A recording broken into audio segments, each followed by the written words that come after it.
నమస్తే, నేను మీ Satish. Welcome to prime time debate.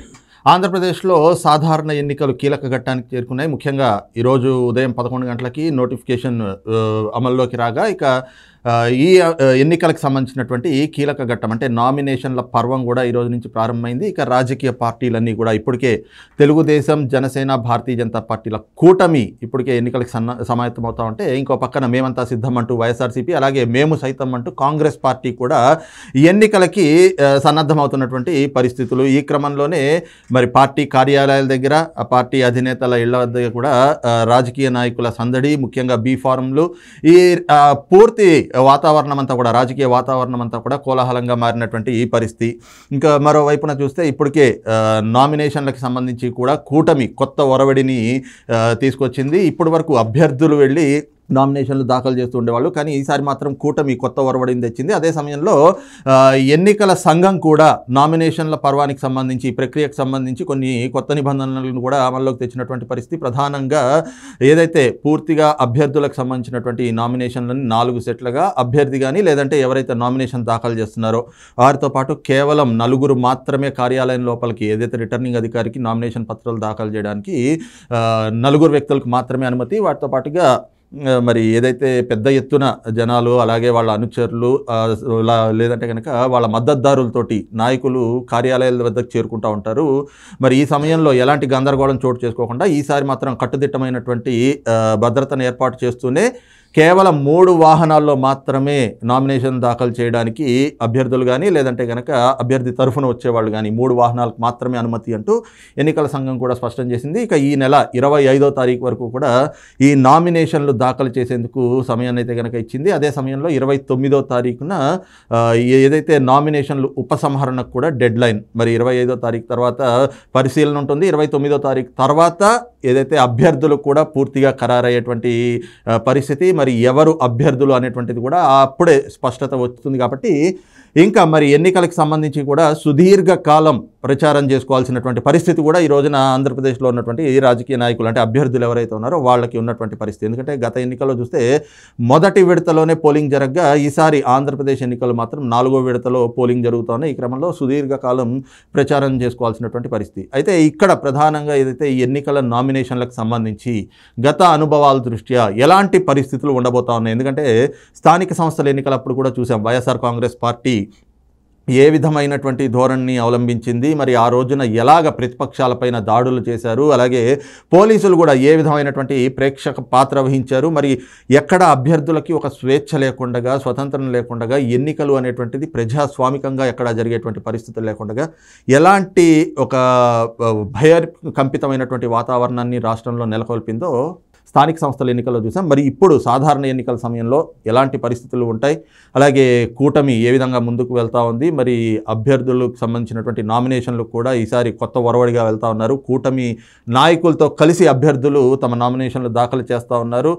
ఈ పరిణామాలన్నిటిపైన కూడా ఎలాంటి పరిస్థితులు ఉండబోతూ ఉన్నాయి రేపు ఈ నామినేషన్ల ప్రక్రియ పూర్తయ్యి ఎన్నికల వరకు కూడా అనేటువంటిదే ఈరోజు డిబేట్లో చర్చించబోతా ఉన్నాం. డిబేట్లో పాల్గొంటూ ఉన్నారు సీనియర్ జర్నలిస్ట్ సత్యమూర్తి గారు, అలాగే సీనియర్ జర్నలిస్ట్ కనకదుర్గ గారు. సార్ నమస్తే. నమస్కారం అండి. సార్, ముందుగా చూస్తే ఎన్నికలకు సంబంధించినటువంటి కీలక ఘట్టం, నోటిఫికేషన్ విడుదలైంది, నామినేషన్ల పర్వం కూడా మొదలైంది. 25వ తారీఖు వరకు నామినేషన్లు దాఖలు చేయడం, ఆ తర్వాత పరిశీలన, 29వ తారీఖున నామినేషన్ల ఉపసంహరణకు సంబంధించి డెడ్ లైన్. అయితే గత అనుభవాలను ఒకసారి చూసుకుంటే స్థానిక సంస్థల ఎన్నికలప్పుడు ఎలాంటి పరిణామాలు చూసాము, ఎలాంటి ఇది చూసాము, అభ్యర్థుల చేతుల్లోంచి వాళ్ళ నామినేషన్ పత్రాలు లాగేసుకుని చింపేసిన వైనం, మరి ఇప్పుడు ఎలాంటి పరిస్థితులు ఉండే అవకాశం ఉంది? అసలు ఈ మొత్తం 5 ఏళ్ల పరిపాలన చూసిన తర్వాత ఇప్పుడు మళ్ళీ ఎన్నికలు వచ్చాయి. ఎన్నికలు ఏదైతే స్వేచ్ఛాయుత వాతావరణంలో జరిగేట్లుగా కనిపిస్తూ ఉందా? మొత్తం భారతదేశ చరిత్ర తీసుకుంటే ఆ చరిత్రలో ఆ రోజుల్లో ఇందిరాగాంధీ విధించిన ఎమర్జెన్సీ రోజుల్ని సపరేట్గా చెప్తారు. అంటే అంత నిరంకుశ పాలన సాగింది ఎమర్జెన్సీ రోజుల్లో.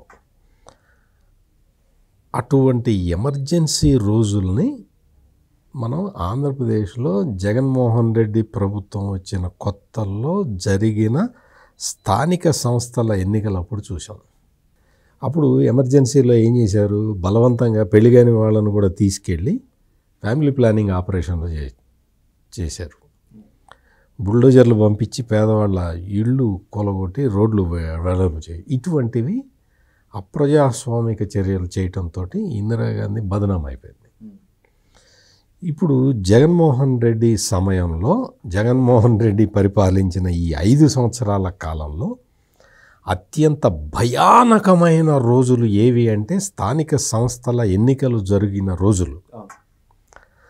ఆ రోజున రాష్ట్రం అసలు ఉంటుందా అంటే రాష్ట్రమే ఉంటుందా, అసలు రాష్ట్రంలో సాధారణ ప్రజలు బతకగలుగుతారా అనే పరిస్థితిని ఆ రోజున జగన్మోహన్ రెడ్డి ప్రభుత్వం కల్పించింది. అది ఈ రోజు వరకు కంటిన్యూ అవుతూనే ఉంది. అందుకనే ఇది కూడా జరిగింది ఎప్పుడో 30 ఏళ్ల కిందట, 40 ఏళ్ల కిందట కాదు, కరెక్ట్గా 4 సంవత్సరాల కిందట.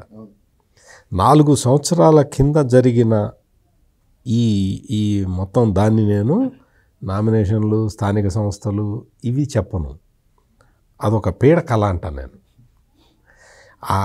అసలు ఎంత భయానకమైన పరిస్థితులు అంటే, రాష్ట్ర ఎన్నికల కమిషనర్ ఉంటాడు, అంటే ఆయన స్థానిక సంస్థల ఎన్నికలు నిర్వహించడానికి. అప్పట్లో నిమ్మగడ్డ రమేష్ కుమార్ అని ఆయన చాలా సీనియర్ ఐఏఎస్ అధికారి. రిటైర్ అయిన తర్వాత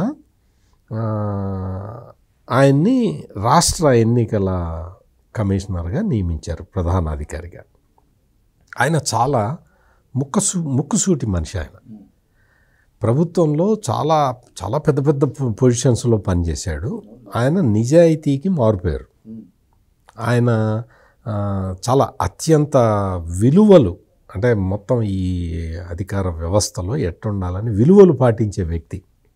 అటువంటి వ్యక్తిని కులం పేరుతో సంబోధించి అతన్ని అసలు ఆ పదవిలో అతను ఉండటానికి వీల్లేదు అని చెప్పి అతన్ని ఆ పదవి నుంచి కర్కశంగా పంపించిన రోజుల్ని మనం చూసాం. ఆంధ్రప్రదేశ్లో అప్పుడున్న ప్రజలందరికీ కూడా, ఆంధ్రప్రదేశ్ ప్రజలందరికీ కూడా న్యాయ వ్యవస్థ వచ్చి భరోసా కల్పించింది. నేనున్నాను, చట్టం ఉంది, న్యాయస్థానాలు ఉన్నాయి, న్యాయమూర్తులు ఉన్నారు అని న్యాయమూర్తుల విలువని మొట్టమొదటిసారి ఆంధ్రప్రదేశ్ ప్రజలు గుర్తించిన సంఘటన నిమ్మగడ్డ రమేష్ కుమార్ని మళ్ళీ రీఇన్స్టేట్ చేయటం. ఒక కనగరాజు అనే ఒక అతన్ని, అప్పటికే వృద్ధుడు, ఆ వృద్ధుడిని చెన్నైలో కరోనా టైంలో అంబులెన్స్లో తీసుకొచ్చి, అంబులెన్స్లో ఒక పేషెంట్ లాగా తీసుకొచ్చారు. అప్పటికి రిస్ట్రిక్షన్స్ ఉన్నాయి, ఒక రాష్ట్రం నుంచి ఇంకొక రాష్ట్రానికి ఎవరు వెళ్ళటానికి వీల్లేదు. ఒక అంబులెన్స్ పంపించి ఆ అంబులెన్స్లో దొంగచాటుగా, దొంగతనంగా చెన్నై నుంచి ఆయన్ని తీసుకొచ్చి ఆయన్ని ఎన్నికల సంఘం అధికారిగా పెట్టాడు జగన్మోహన్ రెడ్డి. ఇదంతా కూడా ఒక్కసారి తలుచుకుంటే మనం ఎక్కడున్నాం, నార్త్ కొరియాలో ఉన్నామా, కిమ్ పాలనలో బతుకుతున్నామా అనిపించే సంఘటనలు ఇవన్నీ.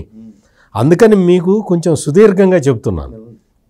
అంటే ఈ తరహా చేసిన తర్వాత ఆ కనగరాజుని హైకోర్టు అతను పంపించి డిస్మిస్ చేసి మళ్ళీ రీఇన్స్టేట్ చేసి పెడితే, నిమ్మగడ్డ రమేష్ కుమారు ఒక జిల్లాకి వెళ్తే, ఏదైనా జిల్లాకి వెళ్తే, విజిటింగ్కి వెళ్తే ఎవ్వరు, ఏ కలెక్టర్ వెళ్ళటానికి వీల్లేదని మౌఖిక ఆదేశాలు జారీ చేశాడు సజ్జల రామకృష్ణారెడ్డి.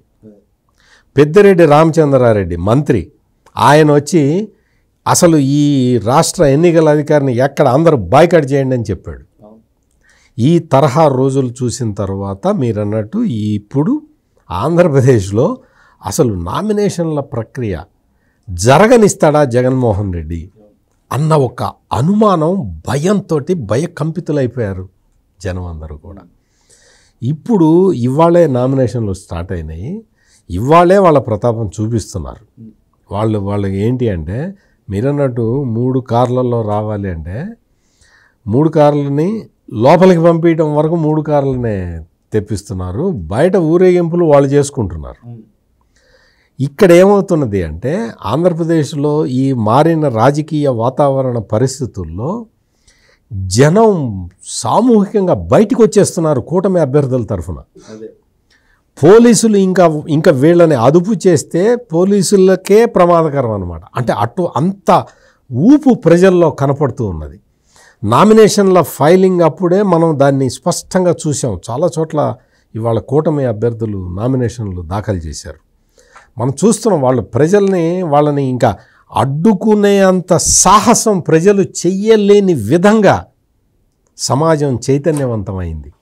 అందుకని ఇవాళ మొదటి రోజే చాలా ప్రతాపం చూపించడానికి ప్రయత్నం చేశారు. కానీ ఈ అధికార పార్టీ నాయకులు ఎక్కడా కూడా వాళ్ళకి స్పందన రావట్లేదు. వీళ్ళకేమో కూటమి అభ్యర్థులకేమో విపరీతమైన స్పందన వచ్చేస్తున్నది.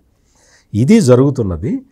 చూడాలి ఇంకా మీరన్నట్టు ఇంకా రాబోయే రోజుల్లో ఎట్లా ఉంటుంది, పోలీసుల వైఖరి ఎట్లా ఉంటుంది, పోలీసులు ఏ విధంగా స్పందిస్తారు. కేంద్ర ఎన్నికల సంఘం తీసుకున్న చర్యలు అయితే మాత్రం ఖచ్చితంగా సరిపోవు. ఇంకా చాలా చర్యలు తీసుకోవాలి ఆంధ్రప్రదేశ్ విషయానికి వస్తే అని మాత్రం నేను ఖచ్చితంగా చెప్పగలను. మేడం, ముఖ్యంగా ఇప్పుడు సార్ అన్నట్లుగా మనం గత అనుభవాలను ఒక్కసారి మళ్ళీ గుర్తు చేసుకుంటే స్థానిక సంస్థల ఎన్నికలప్పుడు అభ్యర్థుల మీద చేసినటువంటి దాడులు కానివ్వండి, పోలీసులు ఆ రోజున అభ్యర్థులకి రక్షణ కల్పించటం, ఎన్నికల్ని స్వేచ్ఛాయుత వాతావరణంలో జరగనిచ్చేట్లుగా వాళ్ళు వ్యవహరించాల్సినటువంటి బాధ్యతల్ని కూడా విస్మరించి వాళ్ళు ఏ విధంగా వ్యవహరించారు, ఒక రాజకీయ పార్టీకి ఏదో కండువా కప్పుకొని కార్యకర్తల్లాగా కొమ్ము కాస్తున్నట్లుగా వాళ్ళు వ్యవహరించినటువంటి తీరు, ఇవన్నీ ఒక్కసారి గుర్తు చేసుకుంటే ఇప్పుడు కూడా ఆయన అన్నట్లుగా ఒక భయకంపితమైనటువంటి వాతావరణాన్ని అయితే రాష్ట్రంలో సృష్టించారు. కానీ ఇప్పుడు మరి ఈ పరిస్థితుల్లో ఎలాంటి మార్పులు రావాల్సినటువంటి అవసరం ఉంది, గతాన్ని కూడా ఒక్కసారి గుర్తు చేసుకున్నప్పుడు ఇప్పుడు ఎలాంటి చర్యలు తీసుకోవాల్సినటువంటి ఆవశ్యకత కనిపిస్తూ ఉంది? ఇందాక వారు చెప్పినట్టుగా కేంద్ర ఎన్నికల సంఘం ముందుగా చాలా బాగా దృష్టి పెట్టాలండి. ఇదేదో అల్లటప్పగా తీసుకుని వాళ్ళు ఒకళ్ళిద్దరిని మార్చేసాము అనుకుంటే సరిపోదు. అధికారుల మార్పు అనేది మనం మొదటి నుంచి చెప్తున్నాం. మనం డీజీపీని ముందు మార్చాలి, సిఎస్ని మార్చాలి. ఇది ఖచ్చితంగా 1-2 రోజుల్లో జరగకపోతే పరిణామాలు చాలా తీవ్రంగా ఉంటాయండి. ఎందుకంటే ఇప్పుడు వేవ్ ఎట్లా ఉందంటే ఇందాక వారు చెప్పారు, ఇప్పుడు మనం కిమ్ము ప్రభుత్వమా, ఇది కిమ్ము రాజ్యమా లేకపోతే హిట్లర్ రాజ్యమా అన్నట్టుగా ఉంది ఆంధ్రప్రదేశ్ మనకి కదా. ఈ సందర్భంలో కేంద్ర ఎన్నికల సంఘం దృష్టి పెట్టకపోతే అందులో ప్రజలేమో ఇప్పుడు ప్రతిపక్ష కూటమి వైపు ఉన్నారు. ఇది సహించలేకే కదా నిన్న జగన్మోహన్ రెడ్డి గులకరాయి వేయించుకుని అదో పెద్ద ఇష్యూ చేసి అది ప్రపంచం అంతా ఇప్పుడు గులకరాయి మీద నడిచింది ఒక 4 రోజులు మనకి. ఇప్పుడు ఆ గులకరాయి తర్వాత అతన్ని ఎవరిని ఇరికించాలి అన్న దాంట్లో ఇప్పుడు మళ్ళా తెలుగుదేశంకి సంబంధించిన ఒక వ్యక్తిని వాళ్ళ దుర్గారావు అన్న పిల్లాడిని పట్టుకున్నారు. అంటే 5 ప్లస్ అతను ఎవరు సతీష్ కాకుండా ఇప్పుడు ఈ కేసు ఇట్లా నడుస్తోంది. ఇప్పుడు బోండా ఉమ్మగారు బయటకు వచ్చి అదే చెప్పారు, మీరు ఏమైనా నిజాయితీగా చేయండి, న్యాయబద్ధంగా చేయండి, మేము సహకరిస్తాం. తేడా వస్తే జూన్ 4 తర్వాత మీ పని చెప్తాము, మీ తాట తీస్తామని చెప్పాడు ఆయన. ఎందుకు చెప్తున్నానంటే ఒక రాయి పడితే ఇంత గందరగోళం చేసిన వాళ్ళు ఇప్పుడు ప్రజలంతా కూడా కూటమి వైపు ఉన్నారు. వాళ్ళు ఆయన చెప్పినట్టుగా ముందుకు వస్తున్నారు. వారు అభ్యర్థులతో మేము వచ్చి మీ నామినేషన్ మేము సహకరిస్తామంటున్నారు. వాళ్ళు చాలా ఉత్సాహంగా ఉల్లాసంగా మొత్తం అటు తెలుగుదేశం కావచ్చు, ఇటు జనసేన కావచ్చు, బీజేపీ కావచ్చు, ఇర్రెస్పెక్టివ్ ఆఫ్ పార్టీస్ వాళ్ళు ముందుకు వస్తున్నారు. ఈ సందర్భంలో ఇప్పుడు ఎవరికి ఏం జరిగినా కూడా బాధ్యత రాష్ట్ర ప్రభుత్వాందే, ముఖ్యంగా జగన్మోహన్ రెడ్డిదే. ఇది గుర్తుపెట్టుకోవాలి. అందుకని ఇక్కడ రాష్ట్ర ఎన్నికల సంఘం కావచ్చు, అటు కేంద్ర ఎన్నికల సంఘం కావచ్చు, దీని మీద దృష్టి పెట్టాలి. ఇంకొకటి ఇందాక వారు చక్కటి మాట చెప్పారు, రమేష్ కుమార్ లాంటి వాళ్ళనే వాళ్ళు ఎంత అక్రమంగా అన్యాయంగా ఆయన బదనాం చేశారంటే అన్సెరమోనియస్గా ఆయన పంపించడానికి చూశారు. ఆయన కాకపోతే ఏంటంటే కోర్టు ఇంకా కొంచెం న్యాయబద్ధంగా వ్యవహరించబట్టి ఆయన ఈరోజు ఇంకా ఈ స్థాయిలో ఇంకా ఉండగలిగారు. ఇప్పుడు అటువంటి రాష్ట్రంలో అటువంటి వాళ్ళు లేరు ఆఫీసర్లు. ఇప్పుడున్న ఆఫీసర్లు అందరూ కూడా రెడ్లే ఉన్నారు. ఒక చౌదరి పేరు చెప్పి ఆ రోజు జగన్మోహన్ రెడ్డి దూషించారు. కానీ మరి ఆయన దగ్గర ఉన్న వాళ్ళందరూ ఎంతమంది రెడ్లు, ఎక్కడెక్కడ వాళ్ళు జూనియర్స్ని తీసుకొచ్చి వాళ్ళకేమో అక్కడ తీసుకొచ్చి పెట్టి వాళ్ళకి ప్రమోషన్లు ఇచ్చి అక్కడ ప్రమోషన్ రావాల్సిన వాళ్ళని తుంగలో తొక్కి ఈ రోజు జగన్మోహన్ రెడ్డి మాట్లాడుతున్నాడు. స్థాయిని కూడా తగ్గించేసి ఎక్కడో కేంద్ర సర్వీసుల్లో ఉన్నటువంటి ఐఆర్ఎస్ని ఇలాంటి వాళ్ళని తీసుకొచ్చి వాళ్ళని ఇక్కడ ఐఏఎస్లు ఉండాల్సిన పోస్టులో వాళ్ళని పెడతా ఉన్నారు. అది కాబట్టి ఇప్పుడు ఇందాక వారు చెప్పినట్టుగా ఇవన్నీ సజావుగా జరగాలి అంటే ప్రజలు వీళ్ళ వైపు ఉంటే సరిపోదండి, ప్రభుత్వం సహకరించాలి. ప్రభుత్వం సహకరించడం అంటే జగన్మోహన్ రెడ్డి సహకరించడం కాదు, కేంద్ర ఎన్నికల సంఘం కేంద్ర బలగాలు వచ్చి ఈరోజు ఇక్కడ వచ్చి పని చేయాలి. అప్పుడు కానీ ఎన్నికలు సజావుగా జరగవు. ఇప్పుడు నాయకుల మీద కూడా, ప్రతిపక్ష నాయకుల మీద ఎటువంటి దాడులు జరుగుతాయో మనం ఆలోచించాలి. అది ఇంకా పెద్ద విషయం. ఇప్పుడు వాళ్ళని 15 రోజులు కాపాడాల్సిన బాధ్యత ఎవరిది? ఇప్పుడు ప్రతిపక్ష నాయకుల్ని కాపాడాల్సిన బాధ్యత ప్రభుత్వాన్ని. ఆ విషయంలో కూడా మనం ఇప్పుడు భయపడాల్సిన పరిస్థితి వచ్చింది. సో ఇవన్నీ దృష్టిలో పెట్టుకుని కేంద్ర ఎన్నికల సంఘం వెంటనే చర్యలు తీసుకోవాలండి. అదే కాకుండా ముఖ్యంగా అంటే పోలీసులు, అంటే మనం గతంలో చూస్తే స్థానిక సంస్థల ఎన్నికలప్పుడు అభ్యర్థులు వెళ్ళి నామినేషన్ పత్రాలు ఫైల్ చేద్దామని వెళ్తే వాళ్ళ చేతుల్లోంచి పోలీసుల కళ్ళెదుట, అధికారులు ఎదుట నామినేషన్ పత్రాలు లాగేసుకుని ఒక దౌర్జన్యాన్ని సృష్టించారు. ఎంత దుర్మార్గంగా వ్యవహరించారు వైసీపీ నాయకులు మనం చూసాం. ఆ రోజున పోలీసులు ప్రేక్షక పాత్ర వహిస్తూ ఉన్నారు. ఈ రోజున ఇంకా మరి ఆ స్థాయిని కూడా దిగజార్చుకుంటూ వాళ్ళకు ఉన్నటువంటి స్థాయిని వాళ్ళు ఇంకా పాదాక్రాంతం అయిపోయినట్లుగా ఇప్పటికీ ఎన్నికల కోడ్ అమల్లో ఉంది. ఇంకో 15 రోజులే ఈ ప్రభుత్వానికి డెడ్ లైన్ అనేటువంటి కళ్ళ ముందు కనిపిస్తున్నా కూడా ఇంకా మార్పు రాకుండా ఉన్నటువంటి అధికారుల తీరుని ఎలా అర్థం చేసుకోవాలి? అదేనండి, ఇంకా అంటే వాళ్ళు ఇంకా భ్రమల్లో ఉన్నారండి అధికారులు. ఇప్పుడు ఆయన ఎవడు రామ్ గోపాల్ వర్మ సినిమా తీశాడు, మీకు గుర్తుంటే, కమ్మరాజ్యంలో కడపరెడ్లని. ఆయన ఫ్యాక్షనిజాన్ని ఆయన ఒక రకంగా ఇంకా వాళ్ళలో రేకెత్తిచ్చాడు. నన్ను అడిగితే ఒక సినిమా అనేది, సినిమా మాధ్యమం అనేది ఒక సమాజానికి మేలు చేయాలి, అలా కాకుండా ఈయన ఒక కీడు చేసే దిశలో ఆ సినిమా తీశాడు. ఈరోజు ఈ ప్రభుత్వంలో ఉండే ఈ పోలీస్ వ్యవస్థ కానీ ఏదైనా కూడా వాళ్ళు మేము ఒక ప్రభుత్వ ఉద్యోగులు అని మర్చిపోయి జగన్మోహన్ రెడ్డి మనుషుల్లాగా వాళ్ళు బిహేవ్ చేస్తున్నారు. అంటే వాళ్ళు వాళ్ళ స్థాయిని మర్చిపోయి వాళ్ళ స్థాయిని తగ్గించుకుని వాళ్ళు ఒక కింది స్థాయి మనుషుల్లాగా, ఒక మామూలు సాధారణ వ్యక్తుల్లాగా, ఒక గూండాలాగా వీళ్ళు కూడా తయారయ్యారు. అందుకనే నోరు మూసుకుని చేతకాని వాళ్ళలా పడుంటున్నారు వాళ్ళు అక్కడ. సో దీనికంతటికీ కారణం ఒక జగన్మోహన్ రెడ్డో, ఒక షాడో ముఖ్యమంత్రో, మరొకళ్ళో కారణం అండి. మీరు చెప్పండి, పెద్దిరెడ్డి గారు లాంటి వాళ్ళు అలా చేశారంటే సో వాళ్ళు ఏం నేర్పిస్తున్నారు వీళ్ళకి? మీరు నోర్లు మూసుకోండి అని వాళ్ళకి ఎదురు చెప్పి పోలీసుల్ని నోరు మూసుకునేలా చేసి వీళ్ళ గుండాయిజాన్ని ఇక్కడ ప్రదర్శిస్తున్నారు. ఎవరు? రాజకీయ నాయకులు. అక్కడ రాజకీయ నాయకుల్లా లేరు వాళ్ళు, రాజకీయ కండువా కప్పుకున్న గూండాల్లాగా ఉన్నారు ఈ మంత్రులందరూ కూడా. మనం అది గుర్తించాలి. సార్, ముఖ్యంగా చూస్తే ఈ రోజున ఏదైతే ఈ నామినేషన్ల ప్రక్రియ ప్రారంభమైంది, నామినేషన్ల పర్వంలో కూడా ఒక కొత్త ఒరవడి అయితే కూటమి నుంచి చూస్తూ ఉన్నాం. అంటే ఇప్పటి వరకు అభ్యర్థుల తరఫున ఆ పార్టీ ముఖ్య నేతలు వెళ్ళి నామినేషన్ దాఖలు చేసి వచ్చేవాళ్ళు. కానీ ఈ రోజున చంద్రబాబు నాయుడు గారి తరఫున మొట్టమొదటిసారి అనుకుంటా ఆయన సతీమణి భువనేశ్వరి గారు కూటమి నేతలతో కలిసి, అంటే జనసేన, భారతీయ జనతా పార్టీ నేతలతో కలిసి ఆవిడ రేపు భారీ ర్యాలీగా వెళ్ళి చంద్రబాబు గారి నామినేషన్ పత్రాలను ఆవిడ దాఖలు చేయబోతున్నారు. మంగళగిరిలో ఈరోజు కూడా చూస్తే పెద్ద కోలాహలం, అక్కడ అసలు ఒక సందడి వాతావరణం, రాజకీయ పండగలాగా లోకేష్ గారి నామినేషన్ పత్రాలని కూటమి నేతలు, 3 పార్టీల నేతలు కలిసి పెద్ద బైక్ ర్యాలీగా తీసుకుని వెళ్ళి వాళ్ళు దాఖలు చేస్తున్నారు. అంటే 3 పార్టీలు కలిసి నామినేషన్ దాఖలు చేయటం ఇది ఒక కొత్త ఒరవడి. దీన్ని ఎలా అర్థం చేసుకోవాలి?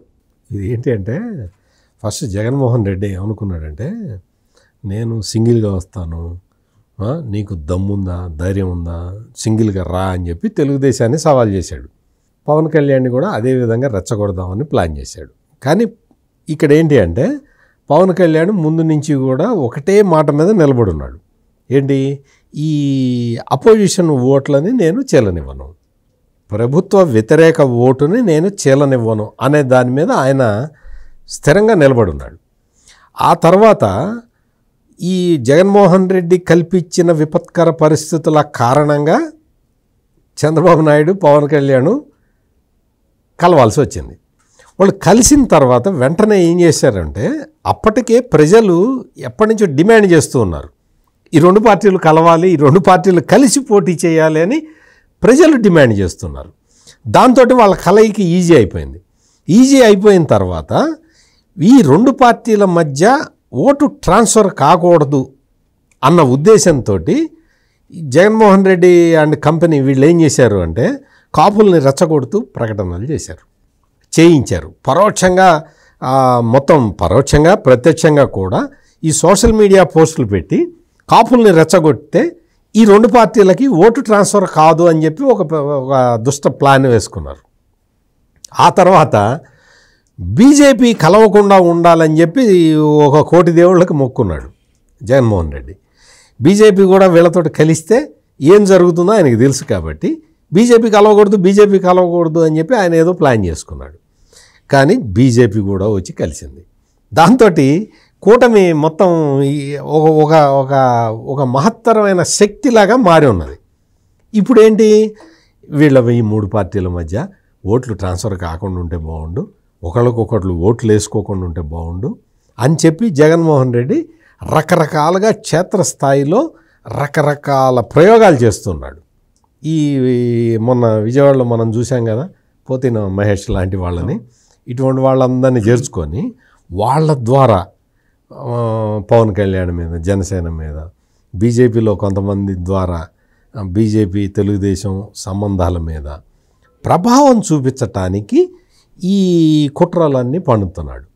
ఇవన్నీ ఇప్పుడు ఏదో సామెత ఉంటుంది కదా, ఏదో చెప్తుంటారు పెద్దవాళ్ళు, ఆంజనేయ స్వామి ముందర కుప్పిగంతులు వేస్తే అట్లా చంద్రబాబు సుదీర్ఘ రాజకీయ జీవితం ఉన్న చంద్రబాబు నాయుడు ముందర జగన్మోహన్ రెడ్డి కుప్పిగంతులు వేస్తే ఎట్లా ఉంటుంది.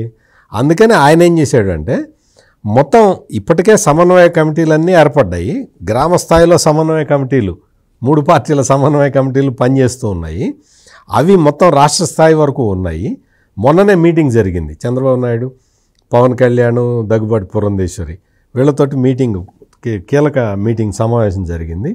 ఈ తరహా సమావేశాలు రెగ్యులర్గా పెట్టుకుంటూ ఇప్పుడు ఏం చేశారు అంటే, నామినేషన్లు వేయటం కూడా అన్ని పార్టీలు కలిసి వేయాలి, ఈ 3 పార్టీలు కలిసి వేయాలన్న స్ట్రాటజీ చంద్రబాబు నాయుడు వేసేసరికి ఇప్పుడు ఏమైంది అంటే, మొత్తం అన్ని పార్టీల నాయకులు వెళ్ళి నామినేషన్లు ఫైల్ చేయటం అనే ఒక నూతన విధానానికి ఇక్కడ తెరలేచింది. దాంతో ఏమైపోయింది, ఇప్పుడు ఇంకా ఇప్పటివరకు జగన్మోహన్ రెడ్డి వేసిన ప్లాన్ పారుతుందేమో అని చెప్పి, ఏం ప్లాను, కూటమిలో ఒక పార్టీ ఓట్లు ఒక పార్టీకి రాకుండా, ట్రాన్స్ఫర్ కాకుండా ప్రయత్నాలు చేస్తున్నాడు కదా, అదేమన్నా సక్సెస్ అవుతుందేమో అని కొంతమంది అనుమానించారు. ఇప్పుడు అందరు పార్టీ నాయకులు వెళ్ళిపోయి కలిసి వెళ్ళి వాళ్ళందరూ ఒకే దీంట్లో వెళ్ళి నామినేషన్లు ఫైల్ చేసి వస్తూ ఉంటే అది ఒక సంకేతం ప్రజలకి. అందుకని ఈ మొత్తం కూటమి మధ్య పూర్తి సఖ్యత ఉన్నది, అందరూ కలిసి పనిచేస్తున్నారు. కలిసి ఎందుకు పనిచేస్తున్నారు, ఈ దుష్ట పాలనని అంతం చేయడానికి వీళ్ళందరూ కలిసి పనిచేస్తున్నారు అనే ఒక మెసేజ్ని ప్రజల్లోకి బలంగా పంపించటానికి నామినేషన్ల తొలి రోజే బీజం పడ్డది. ఇది it will go in a big way. Madam, అయితే మీరు చెప్పండి, ముఖ్యంగా అసలు ఎన్నో రాజకీయ పార్టీలు మనం చూసుంటాం, ప్రధానంగా అసలు 151 మంది గొప్ప మ్యాండేట్ తోటి ఎమ్మెల్యేలుగా గెలిచి అసెంబ్లీకి అధికారంలోకి మొదటిసారి వచ్చినటువంటి ఒక రాజకీయ పార్టీ 5 ఏళ్ల కాలపరిమితి ముగిసేసరికి పేక మేడ కూలినట్లుగా ఈరోజు వైసీపీ ఎలా కూలిపోయిందో చూస్తూ ఉన్నాం. అసలు మరి ఆయన ఏమనుకుని, అంటే వచ్చిన కొత్తలో చూసే 30 ఏళ్ళు మా నాయకుడే ముఖ్యమంత్రిగా ఉంటాడు అని చెప్పి చెప్పుకున్న వాళ్ళు ఈ రోజున ఆ మాట చెప్పిన వాళ్ళు కూడా ఆ పార్టీలో ఎక్కడ కనిపించినట్లుగా ఉంది. ఇలాంటి ఒక రాజకీయాన్ని చేయడం ఇదంతా కూడా ఏంటంటే ఏమైనా అంటే పరిపక్వత లేని అపరిపక్వ రాజకీయం అనుకోవాలా, లేకపోతే మొండిగా వెళ్తున్నటువంటి ఈ ధోరణి, ఆయన వ్యవహార శైలిని ఎలా అర్థం చేసుకోవాలి? అంటే ఇక్కడ రాజకీయ అనుభవం ఏ రకంగానూ లేదండి, ఆయనకి రాజకీయ అనుభవం లేదు, వేరే ఏ అనుభవం లేదు అతనికి. ఓన్లీ రాజశేఖర రెడ్డి కొడుకు ఆ చావును అడ్డు పెట్టుకుని ఆయన వచ్చాడు. ఇప్పుడు మనం ఇంతకుముందు చెప్పుకున్నట్టుగా రక్తం అనే దాని మీద ఆయన బిల్డింగ్ నిర్మించుకున్నాడు. అందుకని ఆ రక్త పునాదుల మీద ఎప్పుడైతే ఆ బిల్డింగ్ ఉందో అది కంపు కొడుతుంది, అది నిలవదు, జనాలు కూడా ఒప్పుకోరు. ఇలాంటప్పుడు ఇప్పుడు ఆయన ఏమనుకుని వచ్చాడో ఆయనకే తెలియదు, ప్రజలైతే గుర్తించారు దాన్ని. ఇతను మనకి పనికిరాడు, ఇతను ఒక నాయకుడిగా పనికిరాడు. ఇప్పుడు మొండివాడు రాజు కంటే బలవంతుడైనా మొండితనం అనేది అన్ని చోట్ల పనికిరాదండి. ఒక మంచికి మనం మొండిగా వెళ్తే తప్పులేదు, కానీ ఒక చెడు విధానాలకి లేకపోతే సంపాదించుకోవాలి, దాచుకోవాలి అనే ఒక్క ఎయిమ్ తోటి ముందుకెళ్తే పేకమేడల్లాగా కూలిపోతుందండి, ప్రభుత్వమైనా కూలిపోతుంది, అందులో సందేహం లేదు మనకి.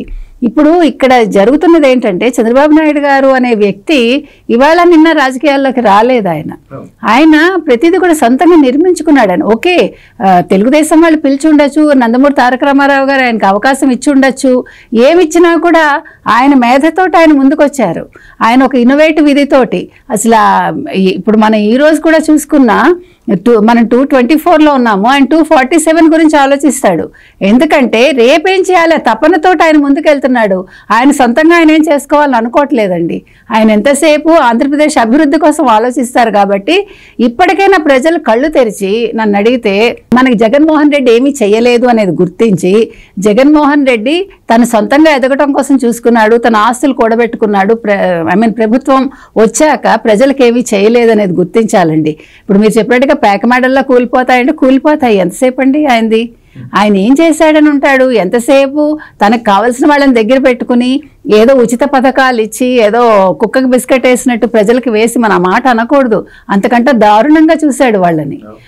ఎవరికైనా న్యాయం చేశాడా? ఏ వ్యక్తి అయినా ఆయన దగ్గరికి వెళ్ళి ఒక బాధ చెప్పుకునే అవకాశం ఇచ్చాడా ఏ రోజైనా? అయిన వాళ్ళకే ఇవ్వలేదు, ఇంకా కాని వాళ్ళకి ఏమిస్తాడు ఆయన? సజ్జల గారు అనే ఒక అద్దాన్ని మాత్రం పెట్టుకున్నాడు ఎదురుగుండా. ఆయన ఏం చెప్తే అదే ఈయనకి. కాబట్టి ఇలాంటి ప్రభుత్వాలు కూలిపోతాయండి. ఇప్పుడు మనకు కావాల్సింది చంద్రబాబు నాయుడు గారు లాంటి వాళ్ళు రావాలి, ఆ కూటమి రావాలి, ఓటు చీలకూడదు, ఇదే లక్ష్యం అండి. అందుకోసమే ఈరోజు ఇంత బాగా వీళ్ళందరూ కూడా ఒక సత్సంకల్పంతో ఈ కలిసి వెళ్ళటం అనేది ఉంది చూశారు. ఇది చాలా గొప్ప పరిణామం. ఇది నాకు తెలిసి ఎక్కడ జరిగి ఉండదు ఈ రకంగా. ఒక ముగ్గురు కూటములు కలిసి నామినేషన్లు వేయటం అనేది ఇది ఒక నూతన అధ్యాయం. ఇది ఒక కొత్త చరిత్రకి నాందిగా మనం చెప్పుకుందాం. ఇది చాలా బాగుంది. తప్పకుండా ప్రజలు వాళ్ళు ఆలోచించి కూటమిని గెలిపించి ఒక చక్కటి రాష్ట్రం మళ్ళా ఒక ఆంధ్రప్రదేశ్ అనే దానికి ఒక పటంలో ఒక మంచి గుర్తింపు వస్తుందని మనం కోరుకుందాం.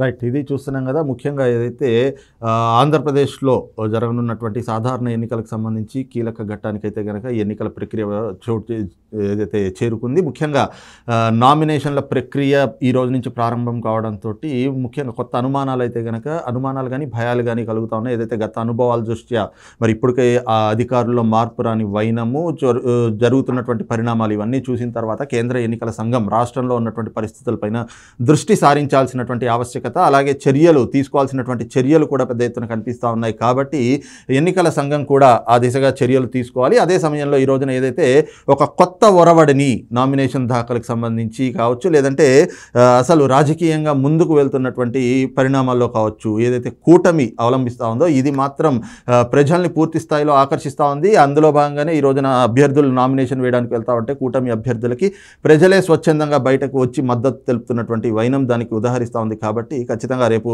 ఎన్నికల్లో మాత్రం ఒక మార్పు ఉండబోతా ఉంది. జగన్మోహన్ రెడ్డి రాజకీయంగా సమాధి కాబోతున్నాడు అనేటువంటిది కూడా స్పష్టంగా కనిపిస్తూ ఉంది అన్నటువంటి భావాన్ని కూడా సీనియర్ జర్నలిస్ట్ సత్యమూర్తి గారు అలాగే సీనియర్ జర్నలిస్ట్ కనకదుర్గ గారు వ్యక్తం చేస్తూ ఉన్నారు. ఇది ఈ రోజు ఉన్నటువంటి ప్రైమ్ టైం డిబేట్. రేపు మరొక అంశంతో మళ్ళీ మీ ముందుకు వస్తాం.